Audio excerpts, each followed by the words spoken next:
تخيل كده تبقى من عيلة غنية وكل عيلتك عندهم قوة خارقة إلا أنت، وعشان كده أهلك بيتبروا منك ولكن مش بيكونوا عارفين إن عندك قوة ملك الشياطين. بس قبل ما أبدأ ما تنساش تصلي على النبي وتشترك في القناة، ويلا بينا نبدأ الأنمي. بيبدأ الأنمي بعائلة غنية في واحدة من الممالك القديمة، وبنعرف إن كل العائلات الغنية والطبقات العليا في المجتمع عندهم قوات خارقة بتميزهم عن باقي سكان المملكة العاديين. وفي الوقت ده بنتعرف على شاب اسمه إيلين، واللي بالرغم إنه من عائلة غنية إلا إنه بيكون مجرد بشر عادي وما عندوش أي قوة خارقة، وده اللي بيخلي إخواته وحتى عائلته بيعاملوه بطريقة قاسية وبيقولوا له إنه مجرد شاب فاشل ولازم يتخلصوا منه. وفعلا في يوم بيطلب والد إيلين إنه يشوفه، ولما بيروح إيلين عشان يتكلم معاه بيفاجئ والده بطرده من البيت ومن العيلة كلها، وده لأنه بيجيب العار للعيلة لأنه ما عندوش أي قوة خارقة تميزه. وفعلا بيمشي من القصر وبيسيب عيلته، وبالرغم من كده مش بيكون متضايق ولا حزين، وده لأنه لأول مرة بيحس بالحرية وإنه أخيرا هيعيش حياته على طبيعتها بدون ما حد يقلل منه. وأثناء ما كان ماشي في الغابة بيفكر هيعمل إيه في حياته وإزاي هيدور على السعادة والسلام اللي بيسعى ليهم، وبيشوف وقتها من على بعد أميال محاربة في معركة مع حيوانات ووحوش مفترسة، وبيشوف مع المحاربة بنت تانية اسمها ليزي، وبتكون ليزي هي أميرة المملكة. وقتها بيفتكر إيلين ذكرى ليه لما كان صغير في حفلة مع عيلته في قصر الملك، ساعتها بيسمع كل الناس بتتكلم عنه وبتجلل منه وبتتنمر عليه، ووقتها ليزي بتقف في وشهم وبتمنعهم إنهم يتكلموا عليه وحتى حد يضايقه. ولما بيفوق إيلين من ذكرياته بيقرر إنه لازم يرد بجميل لليزي وينقذها. في نفس الوقت اللي بتكون المحاربة بترس مساعدة ليزي لسه في معركة مع الوحوش لحد ما بتصاب وبتقع على الأرض ومش بتقدر تكمل المعركة. ساعتها بتكون ليزي عارفة إنها النهاية وإنها خلاص هتموت، ومع ذلك مش بتقدر تمنع نفسها إنها تفكر في إيلين، وبتكون مش عارفة السبب اللي خلاها تفكر فيه لكنها بتقول اسمه بصوت عالي. وفجأة بتلاقيه قدامها بيحارب الوحوش والحيوانات ويحميها، وهنا بنكتشف إن إيلين عنده قوة خارقة لكن لسبب مجهول كان مخبيها عن الكل. وفعلا بيستخدم إيلين قوته السحرية وبيخلص على كل الوحوش. مش بس كده، ده كمان بيقدر إنه يعالج جرح بيترس وينقذها من الموت. ووقتها بتكون ليزو وبيترس مصدومين من قوة إيلين الغامضة، ولما بيسألوه عنها بيقدر إيلين إنه يغير الموضوع بدون ما يرد عليهم. وبيعرفوا من إيلين إنه اتطرد من البيت وإنه بدأ مع نفسه رحلة للبحث عن السلام والسعادة. وبيعرف منهم إيلين إن ليزي بتبحث عن بطلة خارقة اسمها أكيرا، وده لأنها شافت رؤيا الأكيرا وإنها لازم تبحث عنها لأنها هتحمي المملكة من خطر كبير. وبتقدر ليزي تحدد مكان أكيرا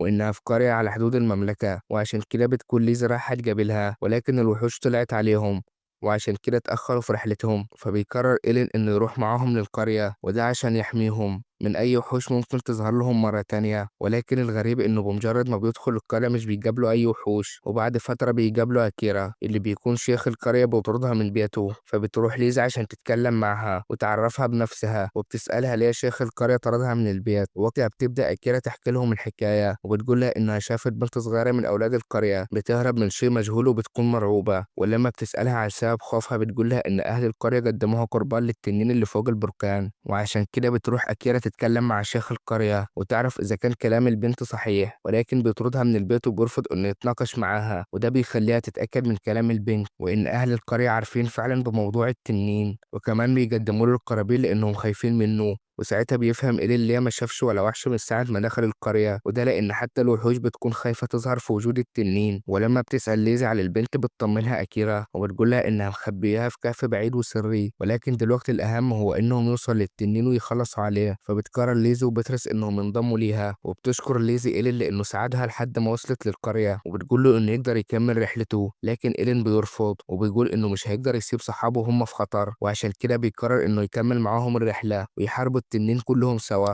وفعلا بيروحوا كلهم سوا عند البركان، وهناك بتحط أكيرا الخطة وبتقول إنها تتسلق البركان من الجهة الأمامية، وبتطلب من إيلين والباقي إنهم يتسلقوا من الجهة الخلفية وده عشان يحاصروا التنين وما يقدرش يهرب. وبتقول لإيلين إنها حاسة بقوته وإنه يقدر يخلص على التنين لوحده، لكنها بتقول له إن هي اللي عايزة تقوم بالمهمة دي. وفعلا بيتم تنفيذ الخطة وبتطلع أكيرا من الجهة الأمامية وبتوصل قبلهم، ووقتها بتلاقي التنين واقف مستنيها. ومش بس كده، ده كمان بتشوف البنت اللي كانت مخبياها في الكهف. ساعتها بيضحك التنين بشر وبيقول لها إن هو اللي ساب البنت تهرب من البداية، وده لأنه كان عايز يستدرجها لهنا ويخلص عليها لأنه سمع عن قوتها اللي بتعادل 1000 محارب. ووقتها بتكون أكيرا في قمة غضبها منه وعشان كده بتستخدم كل قوتها وبتصنع بيها ضربة مميتة بسيفها وبتوجهها ناحية التنين. بتفكر إنها بالضربة دي قدرت تخلص عليه، لكنها بتصطدم لما بتلاقي ما تأثرش حتى مجرد تأثير بسيط. ومش بس كده، ده كمان بيهاجم أكيرا وبيقدر إنه يتغلب عليها، وساعتها بتحس أكيرا إنها فعلا هتموت على إيد التنين،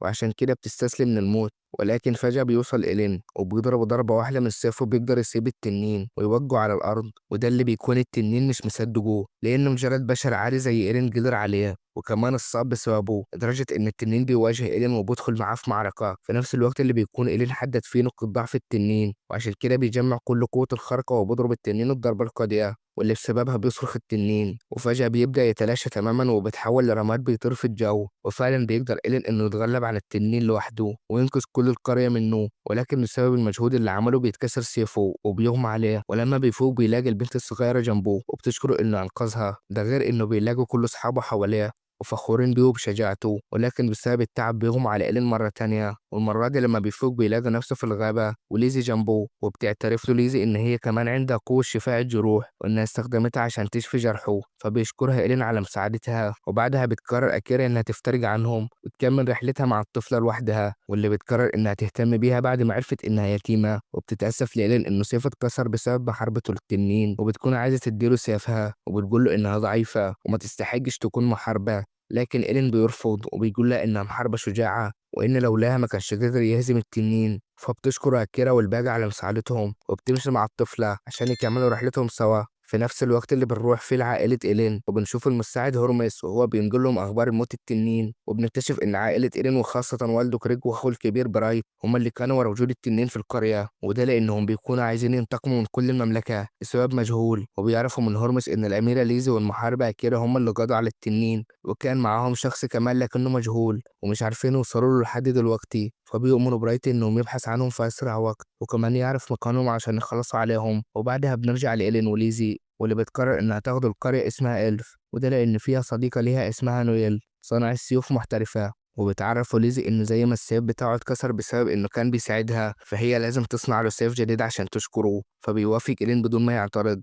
ولما الليل بيجي عليهم بيضطر إنهم يخيموا في الغابة، وفعلا بيشعل النار وبيناموا لتاني يوم. ولكن وقتها إيلين بيكون صاحي وبيقعد يفتكر كل ذكرياته مع ليزي وإن هم صغيرين مع عائلتهم خطبوهم لبعض. ولكن عائلة ليزي لما بتكتشف ضعف إيلين وإنه ما عندوش أي قوة خارقة بيفسخ الخطوبة، وبيفوق إيلين من ذكرياته وهو بيقول إن ليزي لسه لطيفة وجميلة زي أول مرة شافها فيها. وبيخلص اليوم على كده، وتاني يوم بيكمل التلاتة رحلتهم لحد ما بيوصلوا للقرية، واللي بيستغربوا لما بيلاقوا الباب مفتوح فبيدخلوا يطمنوا عليها وبيتفاجئوا بنيل مغمى عليها ووجع على الأرض. فبتروح ليزي فورا عشان تعالجها، وبنعرف إنه نيل بمجرد ما بتبدأ في سيف جديد مش بتتوقف عن العمل لحد ما تخلصه، لدرجة إنها مش بتاكل ولا بتشرب ولا حتى بتنام. وده اللي بيخليها دايما بيغمى عليها بسبب الإرهاق والتعب. ولما بتفوق نيلو بتشوف ليزي وبيترس بترحب بيهم وبتسأل عن إيلين اللي بتشوفه لأول مرة، فبتكدب عليها ليزي وبتقول لها إنه الحارس الجديد الخاص بيها، وبتطلب من نويل إنها تصنع له سيف لأنه سيفه اتكسر. وفي البداية نويل بترفض وبتقول إنها وراها شغل كتير، ولكن لما بتشوف سيفه القديم بتلاحظ إنه مميز وإنه كان فيه قوة جبارة، وعشان كده بتتحدى نفسها إنها تصنع سيف أقوى منه. وفعلا بتوافق إنها تعمل له السيف وكمان في أسرع وقت،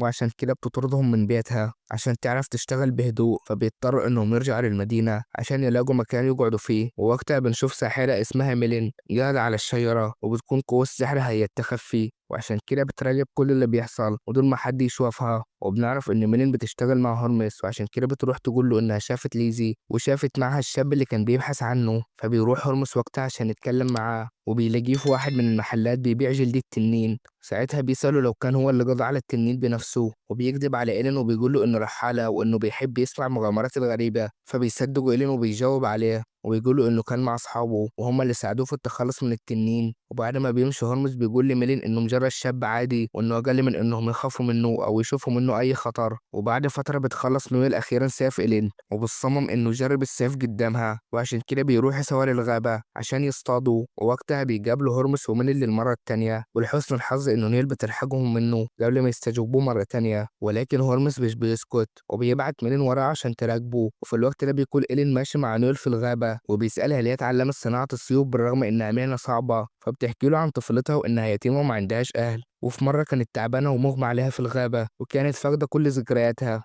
واللي أنقذتها كانت صانع السيوف اسمها فانسيا. ومن اليوم ده اعتبرتها بنتها، فكانت بتعاملها أفضل معاملة وبتعرفه إنها اتعلمت مهنة صناعة السيوف منها من كتر حبها فيها. وأثناء ما كانوا ماشيين في الغابة بيتفاجئوا بوحش ضخم واقف قدامهم، وأول ما بتشوفه نويل بتفتكر يوم ما الوحش ده اقتحم بيتهم، وساعتها بتنقذ فانسا حياتها وبتخليها تهرب، أما هي فماتت على إيد الوحش. وعشان كده بتترعب نويل لما بتشوفه مرة تانية، وبتقول لإيلين إن لازم نستخدم سيفه دلوقتي ويقضي على الوحش. والغريب إن إيلين بيرفض طلبها وبيقول لها إن الوحش شكله نايم وإنه حتى ما هجمش عليهم ولا أذاهم، وعشان كده مش هيقدر إنه يغدر بيه ويقتلوه. وبيقول لها إنه عارف إن أكيد في طار قديم ليها مع الوحش، ولكن مش هيقدر يتدخل فيه ولا يساعدها طالما الوحش ما جربش منه. فبتتعصب نيلو وبتاخد السيف من إيلين وبتقول إن هي اللي هتقتله، لكن إيلين بيمنعها وبيقول لها إن هي مش هتقدر على الوحش، وده لأن سيفها أكيد مجرد سيف عادي مش سيف مقدس، وإن الوحوش الضخمة اللي زي دي بتحتاج سيف مقدس عشان تموت. فبتحبط نيل من كلامه وبتاخد السيف عشان تعدل عليه مرة تانية. أما إيلين فبيروح يحكي لبيترس وليز اللي حصل معاهم وبيسألهم لو كانوا خلصوا شغلهم في المدينة، وده لأنه واثق إن أكيد عندهم مهمة تانية غير مهمة تصنيع السيف. فبتعترف له ليزي إنها فعلا كان عندها مهمة تانية، وبتحكي له عن جنرال الجيش اللي تم اغتياله ببيته في مدينة إلف، وإنهم لما راحوا عشان يفحصوا مسرح الجريمة مش بيلاقوا أي أثر لأي مجرم، على الرغم من إن الجنرال مقتول بطريقة وحشية. وعشان كده بتشك ليزي إن اللي نفذ جريمة القتل هو شيطان، وبتقول إن حد من المملكة هو اللي استدعاه عشان يقضي على المملكة. وقتها بيكون إيلين متفاجئ من كلامها وبيفكر مين اللي ممكن يعمل كده في نفس الوقت اللي بتروح فيه ميلين تحكي لهرمس اللي شافته. ووقتها بيقول لها هرمس إن هو هيتولى أمر إيلين، لكن بيأمرها إنها تتخلص من ليزي ونويل. وقتها بتتفاجئ ميلين وبتكون عايزة ترفض، لكنها مش بتقدر بسبب التعويذة اللي هرمس ساحرها بيها واللي بتخليها تطيع كل أوامره بدون ما ترفض. وفي نفس اليوم بالليل بنشوف نيل وهي بتشتغل على سيف إيلين وبتعدله. وقتها بتكون مصممة إن السيف لازم يكون شبه السيوف المقدسة ويقضي على الوحوش. وفي الوقت ده بتفتكر لما فانسيا ماتت لما بيجي الباتهم هرمس ومع الوحش، وبيقول لها إنه لازم يتخلص منها، وده لأن سيوفها قوية ومميزة وبتنافس السيوف المقدسة، وده اللي بيغضب الحكام لأنه ممنوع يكون في أي سيوف بتنافس سيوفهم. وساعتها بترفض فانسيا إنها تستسلم وبتحارب الوحوش بالسيف اللي معاها واللي للأسف بيكون أضعف من الوحوش، وعشان كده بيتغلب عليها وبيقتلها قدام عيال نويل اللي بتكون في حالة انهيار. ومش بس كده، ده كمان بيقرر هورمس إنه يقتل نويل هي كمان، ولكن قبل ما الوحش بيجرب منها وتظهر أكيرا اللي بتقف تدافع عن نويل وتحارب الوحش. وفعلا بقوة أكيرا وسيفها بتقدر تجرحه وتوجعه على الأرض، وده اللي بيخلي هورمس ينسحب ويهرب بالوحش. وبتحاول أكيرا تخفف الحزن عن نويل بعد فقدانها لفانسيا، لكنها بتفشل. ومن اليوم ده بتصمم نور إنها لازم تعمل سيف ينفذ السيوف المقدسة، ومش بس كده لا وكمان تقتل بيه الوحش اللي كان السبب في موت فانسيا. وبتفوق نيل من ذكرياتها بعد ما بتكون خلصت السيف وتقرر إنها تاخده وترجع للغابة لوحدها عشان تاخد بطارها من الوحش. ولما بتوصل نويل للغابة ومجرد ما بتجرب إن الوحش بيفوق من نومه وبضربة بسيطة منه بيقدر إنه يوقعها على الأرض ويوقع منها السيف. وفي الوقت ده بيوصل هورمس اللي أول ما بيشوفها بيفتكرها وبيعرف إنها نفس البنت اللي كانت مع فانسيا، وعشان كده بيقول لها إنه هيعرض عليها عرض هينقذ حياتها وبيعرض عليها إنها تشتغل لحسابه وتصنع السيوف ليه. لكن نيول بترفض تماما وبتصمم إنها تقف قدامه لآخر لحظة في حياتها. ووقتها بيقول لها هورمس إنه غلط لما سابها تعيش من سنين، ولكن دلوقتي هيصلح غلطته ويخلص عليها. وعلى آخر لحظة وقبل ما الوحش يجرب من نويل أو يقتلها بيوصل إيلين اللي بيقف قدامها عشان يحميها. وساعتها بيقول له هورمس إنه كان مفكر ضعيف لكن طلع عكس توقعاته، وبيعرفه إنه موجود دلوقتي عشان ينقذ نيل لكنه مش هيلحق ينقذ ليزي، وبيعترف له إنه بعت ميلين عشان تقتلها. وهنا بيفاجئ إيلين وبيقول له إنه كمان كان عارف خطته وعشان كده عمل تعويذة تمنع إيلين إنها تتخفى. وفعلا في الوقت ده بيترس بتقدر تمسك ميلين قبل ما تقتل ليزي وبتضربها وبيغم عليها. أما إيلين فبيقول له هورمس إن هو اللي خسر في المرة دي، وبياخد إيلين السلاح وبيستخدم قوته مع قوة السلاح ومجرد ضربة واحدة منه بيموت الوحش فورا. وهنا بيخاف هولمز فعلا لدرجة إنه بيهرب فورا من المكان، وبعدها بياخد إيلين نين وبيرجعها على البيت وبيخلص اليوم ده ويبدأ يوم جديد. وبيكون الكل موجودين حوالين ميلين ومستنيين منها أي معلومة، لكن ميلين بتكون حزينة وبترفض إنها تتكلم، وكل اللي بتقوله إنه هولمز حرق قبيلتها كلها وإنه كان بيستخدمها عشان تنفذ له أوامره. وقتها بتحس نيل بوحدتها وبتفتكر إنها في يوم من الأيام كانت زيها لولا فانسا اللي أنقذتها واهتمت بيها، وعشان كده بتقرر نويل إن هي كمان تساعد ميلين وبتقول للكل إنها تاخد ميلين عشان تعيش معاها. وعشان كده بتتأثر ميلين لدرجة إنها بتشكر نيل وهي بتعيط، وأخيرا بتخلص المشكلة اللي كانوا بيواجهوها. وفي نفس الوقت ده في مكان مجهول بنشاف هورمس وهو هربان وخايف من إيلين، وفجأة بيظهر قدامه شيطان مرعب وبيخلص عليه. وبعد فترة بيعرف إيلين مكانه ولما بيروح له بيلاقيه مقتول وبيعرف إن في حد وصل لجبل وقتلوه عشان ما يعترفش على أي معلومة يعرفها. وفعلا بنعرف اللي كان السبب ورا موته هو برايته ووالده اللي بيكون الشيطان بيشتغل تحت خدمتهم. وبرضه بنعرف إن هما اللي ورا موت الجنرال، والمرة دي بيخططوا إنهم يقتلوا الأميرة ليزي ويتخلصوا منها. وتاني يوم بيجهز إيلين وليزي عشان يمشوا من مدينة إلف. وقتها بتحكي لهم نويل عن قصة أسطورية في المدينة اللي جنبهم، وهي إن في فارس بدرع فضي بيظهر فيها كل سنة، وإن القرية دي كل سنة في نفس الوقت بتعمل مهرجان اسمه مهرجان الأشباح. ساعتها بتفتكر ليزا عمها اللي في يوم أثناء ما كانوا خارجين سوا بيطلع عليهم وحوش، فبيخرج عمها عشان يحاربهم ويحميها، لكن للأسف الوحوش دي بتكون أقوى منه وعشان كده بتجرحه، وكمان بتوجع من فوق الجبل وبيموت. وقتها بيكون عمها لابس درع فضي لأنه كان محارب، وعشان كده بتشك ليزي إن الشبح ده ممكن يكون شبح عمها، فبتقرر إنها تروح للمدينة وتحضر احتفالات مهرجان الأشباح. وفعلا بيتحرك التلاتة على المدينة، وهناك بيسأل السكان عن الشبح صاحب الدرع الفضي، فبيعرفوه السكان إنها أسطورة وإن مفيش أي حد منهم شافه قبل كده. لكن ليزي مش بتصدقهم، وعشان كده بتاخد إيلين وبيتجسموا وبيروحوا يفتشوا في المجابر. وفجأة بيطلع لهم واحد من سكان المدينة وبيقول لهم إن المكان ده بيكون خطر بالليل، وبياخدهم معاه وبيوصلهم لبيت شيخ القرية اللي بيقول لهم إن المهرجان لسه هيبدأ بكرة، وبيعرض عليهم إنهم يباتوا في بيته لحد تاني يوم علشان يحضروا للمهرجان. فبيوافق إيلين، وبالليل بتحس ليزا بحركة في الغابة، ولما بتبص من الشباك بتشوف عمها واقف قدامها، فبتنزل تجري وراه بسرعة عشان تلحقه لحد ما بتلاقي نفسها في المجابر مرة تانية. ساعتها بيقول لها عمها إن المكان ده خطر عليها، فبتعرفه ليزي إنها كانت بتجري وراه عشان تقابله. وفجأة وأثناء ما كانت بتتكلم مع عمها بتطلع أشباح من تحت الأرض وبيحاولوا يسحبوها، فبتصرخ ليزي بكل قوتها عشان تهرب منهم. وهنا بيصحيها إيلين من نومها بعد ما بيسمعها بتصرخ، وبيظهر إن ليزي كانت بتحلم بكابوس مرعب وإن كل اللي شافته ما كانش حقيقي. وبيخلص اليوم على كده، وتاني يوم بيبدأ مهرجان الأشباح، وبيشوف إيلين الطقوس اللي بيعملها أهل المدينة واللي بتكون غريبة وبتخليه مش مرتاح للمدينة وسكانها، لكنه في نفس الوقت مش بيقدر يمسك أي دليل ضدهم. وعشان كده بيكمل الاحتفال بناء على رغبة ليزي اللي بتكون وقتها بتشوف اللي بيحصل من بعيد، وفي الوقت ده بتشوف عمها بين سكان المدينة، فبتطلع تجري وراه عشان تلحقه لحد ما بتوصل لمكان فاضي تماما. والمرة دي فعلا بتشوف عمها قدام عينيها لدرجة إنها بتكون مش مصدقة، لكن عمها المرة دي بيتكلم وبيقول لها إن اللي شايفاه حقيقي. ومش بس كده، ده كمان بيصدمها لما بيقول لها إنه عايش ومش مجرد شبح، وبيعترف لها إنه بيكره والدها الملك والحكم، وعشان كده بعد ما الصاب هرب للمدينة عشان ما يرجعش للمملكة. وبيصدمها لما بيقول لها إن والدها هو اللي بيسعى عشان يقتلها، وده لأنه بيكون عايز يتخلص من أي شخص عنده قدرات خارقة فوق الطبيعي زيها وزي نويل، وعشان كده بيعرض عليها إنها تتعاون معاه ويقف قصاد والدها وظلمه. لكن ليزي بترفض كلامه وبتقول له إنها مش مصدقاه، وإن حتى لو والدها بيعمل كده لازم تتناقش معاه في البداية. وهنا بتظهر نوايا العم الحقيقية، وبيقول لها إنه لازم يخلص عليها دلوقتي.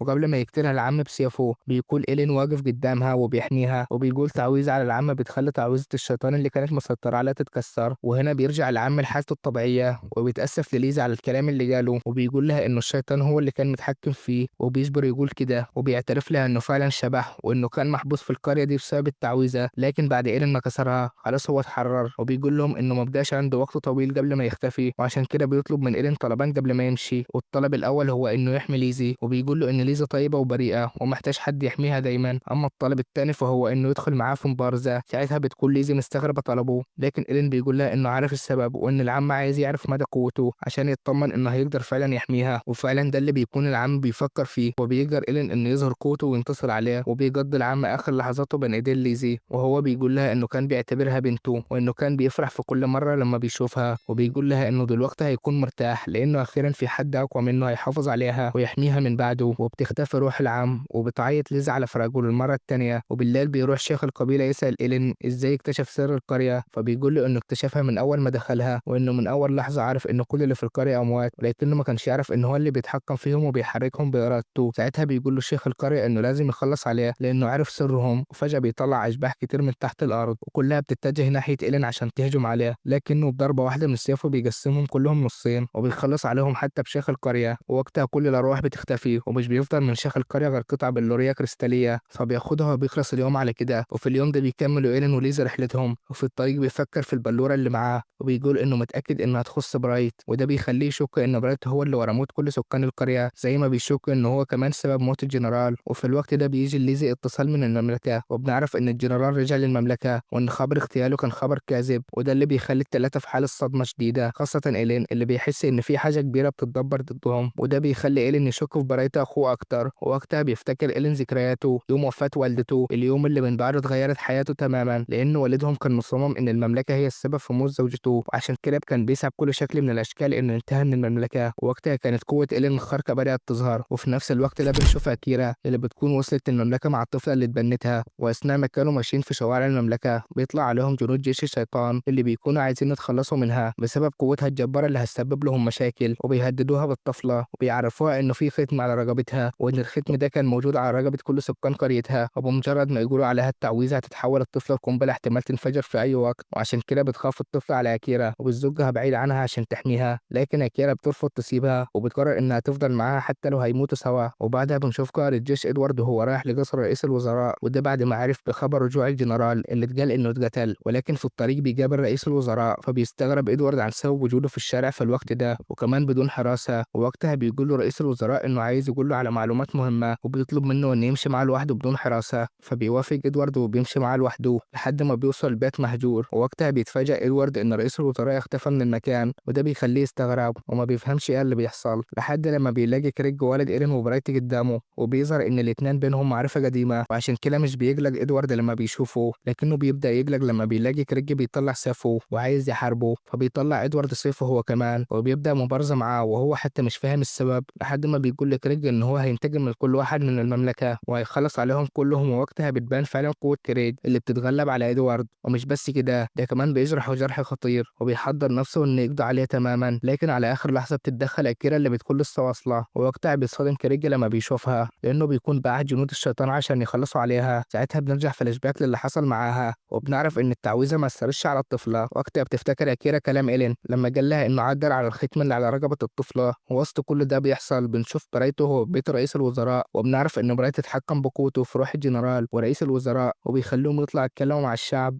وبيقولوا لهم إنهم لازم يتحرروا من قيود المملكة وإن المملكة عنصرية وبتفضل أصحاب القوى الخارقة عن البشر العاديين، وعشان كده بيطلب منهم رئيس الوزراء إن كلهم يتحدوا ضد المملكة. وقتها بيطلع برايته وبيتكلم معاهم وبيقول إنه من عائلة غنية وبرغم كده هو كمان ضد المملكة، وبيعرفهم إنهم مش هيكونوا لوحدهم وإنه معاه جيش كبير جدا. وبيظهر براية الوحش اللي معاه واللي بيقول إن قوته بتعادل قوة 10,000 جندي، وبعدها بيقول مفاجأته الكبيرة وبيعلن عن مساعده الرئيسي واللي هو الشيطان. ولما بيخاف المواطنين منه بيطمنهم برايته وبيقول له إن الشيطان في خدمتهم ومستحيل يأذيهم. ووسط ما كان برايته مستمتع بالهتافات اللي بتأيده من الشعب بيتفاجأ لما بيشوف أخوه إيلين على بعد أميال منه، وبيتعصب لما بيعرف إنه رجع للمملكة من تاني. وفعلا بمجرد ما يوصل إيلين للمملكة بيتدخل عشان يمنع اللي أخوه بيعمله، وعشان كده بيقف بين صفوف الشعب وبيشغل فيديو مسجل للشيطان وهو بيحارب بيترس، وبيقول بكل ثقة إنه هيخلي البشر يتخلى عن قوتهم الخارقة بعد ما يعتمدوا عليها هيخلص عليهم كلهم. وساعتها بيتعصب برايتي جدا لدرجة إنه بيعترف على نفسه إن إيلين بيدمر مخططاته، وهنا بيفهم الشعب كل اللي بيحصل وعشان كده بينسحبوا فورا، وده اللي بيخلي برايتي يقرر يعلن الحرب على أخوه. وفعلا بيستخدم قوته وبيتحكم في الجيش عشان يحاربه من غير الوحوش السحرية اللي بتحوطهم من كل مكان، ولكن إيلين بحركة بسيطة منه بيقدر يقضي على قوة برايت. وساعتها بيفتكر ذكرياتهم أيام الطفولة وبيقول إن لازم يوقف أخوه ويمنع يمشي في طريق الشر مهما حصل، وفعلا ده اللي بينفذه إيلين ويمنع أخوه يكمل في طريق الشيطان.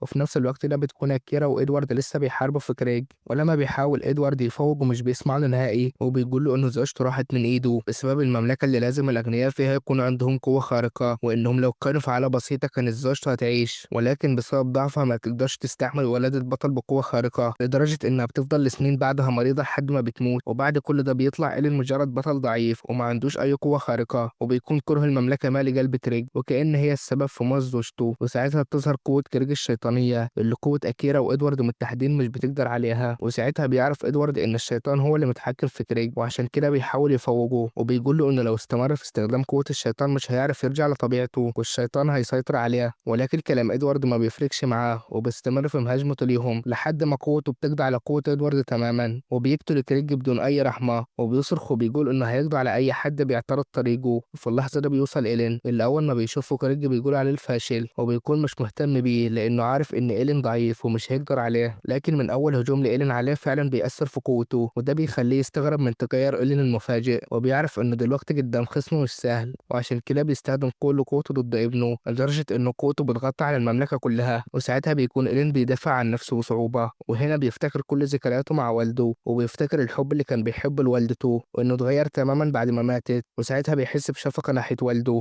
وبيكون هيتراجع عن محاربته، لكنه في نفس الوقت بيفتكر شعب المملكة اللي كلهم هيروحوا من غير أي ذنب.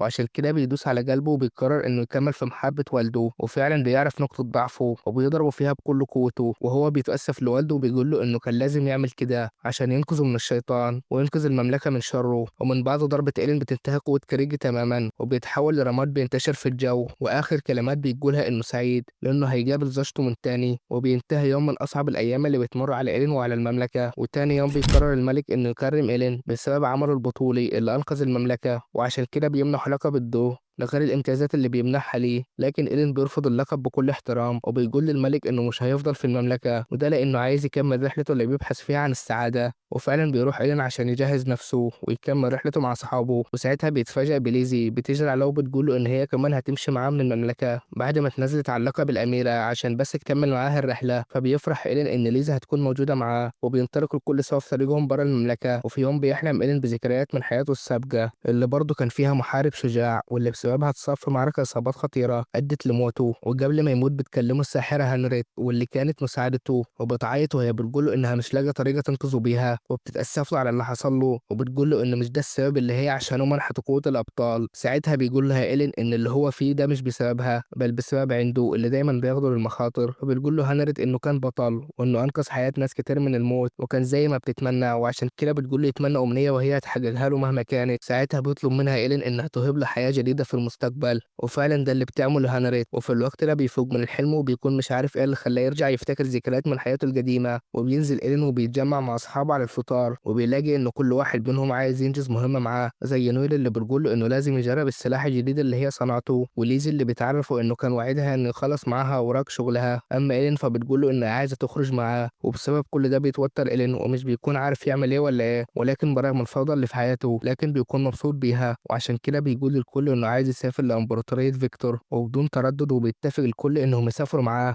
وفعلا تاني يوم بيسافر الكل للإمبراطورية، وفي الطريق بتحكي لهم ليزا عنها وبتقول لهم إنها أقرب إمبراطورية للمملكة بتاعتهم، وإنهم حاليا في مرحلة سلم بين الاتنين بسبب الهدنة ومعاهدات الصلح. وفي نفس الوقت ده بيقف إيلين بالعربية وده لأنه بيشوف قدامه وحوش، وساعتها بتتكلم نويل وبتقول إن الذئاب الرملية أخطر أنواع الذئاب، وإن اللي بيجرب منها بيكون بيحكم على نفسه بالموت، ولكن في ظرف ثواني معدودة بيكون إيلين مخلص على كل الذئاب الرملية ومكمل في طريقه بكل سهولة، وده اللي بيخلي أصحابه مبهورين بيه وبيمدحوا في قوته وبيشجعوه. وبعدها بيوصل الإمبراطورية، وبجرد ما بيوصلوا بيلاقوا زحمة جديدة فيها وحرس في كل مكان، وده اللي بيخلي إيرين يقلق ويفكر إيه اللي ممكن يكون بيحصل هنا، وبيحاول أصحابه يطمنوه وبيقولوا له إن ده طبيعي وده لأن دي أول مدينة على حدود الإمبراطورية ولازم تبقى زحمة. فبيقول لهم إيرين إنه بيتمنى يكون كلامهم صحيح. وفي الوقت ده بيتفاجئ إيرين لما بيشوف هنريت قدامه، وبيتفاجئ أكتر لما بتيجي مخصوص عشان تكلمه، وده معناه إنها لسه فاكراه وعارفاه، وبيطمنها عليه إنه لسه بخير، وبيعرف إنها كمان اتولدت من جديد بحياة جديدة ومع ذلك لسه فاكراه. وبتسأل عن السبب اللي مخليه يزور الإمبراطورية، فبيقول لها إنه موجود للسياحة مش أكتر، فبتعرفه إن لازم نخرج من هنا فورا، وده لأن الإمبراطورية في حالة استعداد للحرب وإنه لو فضل فيها احتمال يعرض نفسه للخطر لأنه مش من أهلها، وبتطلب منه إنه يخرج من هنا زي ما دخل، وبعدها بتسيبه وبتمشي لكن مش بيسيبها وبيمشي وراها، وبيسألها إذا كانت لسه عندها قوة الساحرات، فبتعترف له إن قوتها لسه موجودة لكنها محدودة عن الأول، وبيعرف إنها لسه مهتمة بيه وعشان كده عايزة تساعده، وبتحذره من إنه يوقع نفسه في المخاطر مرة تانية، وبعدها بتسيبه وبتمشي. ساعتها بيتحرك إيلين هو كمان عشان يرجع لأصحابه،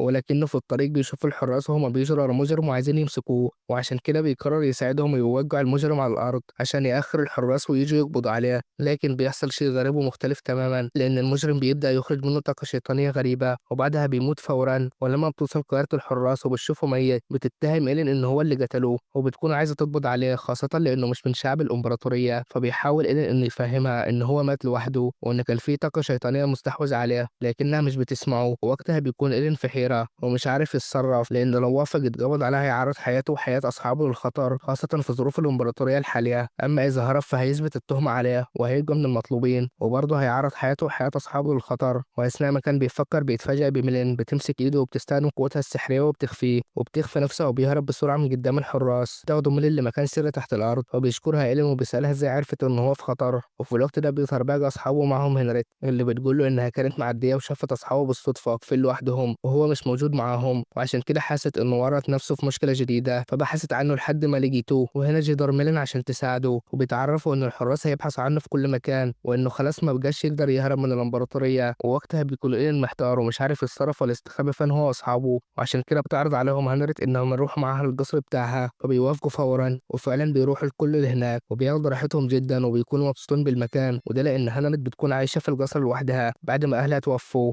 وده بيحسس أصحاب إيلين بالحرية، ولكن بعد كام يوم بتحس نويل بالملل الشديد وبتكون عايزة ترجع تشتغل في السيوف من تاني أو على الأقل تخرج من القصر اللي بقت حاسة إنه شبه السجن. فبيقول لها إيلين إن الحراس بيبحثوا عنه هو وإنهم ما يعرفوش إنهم أصحابه، وعشان كده تقدر إنها تخرج المدينة براحتها. وده اللي بيفرح نويل وبيخليها تخرج فورا مع ميلين للمدينة وبتستكشف كل حاجة فيها وهي سعيدة بمغامرتها الجديدة، لكنها بتلاحظ إن كل سكان المدينة بيبصوا عليها ومراقبينها وده اللي بتفكر إعجاب بيها وبجمالها. ولكن لما أي شخص بيقرب منها وبيحاول يكلمها بتمنع منه وبتحميها، وبعدها بتاخدها وبيرجع للقصر مرة تانية. وساعتها بتحكي لهم نويل اللي حصل معاها وتقول لها هنريت إنهم فعلا كانوا مركزين معاها ولكن مش بسبب جمالها. ووقتها بتقرر إنها تكشف لهم سر جديد، وعشان كده بتستخدم قوتها السحرية وبتنقلهم كلهم لغابة الإلف واللي بتكون محاطة بسور سحري بيخليها مخفية عن عيون البشر. مجرد ما بتدخل نيل للغابة بتحس بحنين وكأن ده موطنها الأصلي، وساعتها بتلاقي عدد كبير من الناس بيجربوا عليها فبتكون خايفة منهم وبتفتكر إنهم عايزين يقتلوها، لكنها بتتصدم لما بتلاقيهم كلهم بيركعوا حواليها وبيقولوا إن الملكة رجعت. ووقتها بتكون نويل مش فاهمة أي حاجة ولا فاهمة إيه اللي بيحصل لحد ما بتحكي لها هانت إنها فعلا ملكة عشيرة الإلف وإنها خرجت من الغابة في يوم وهي طفلة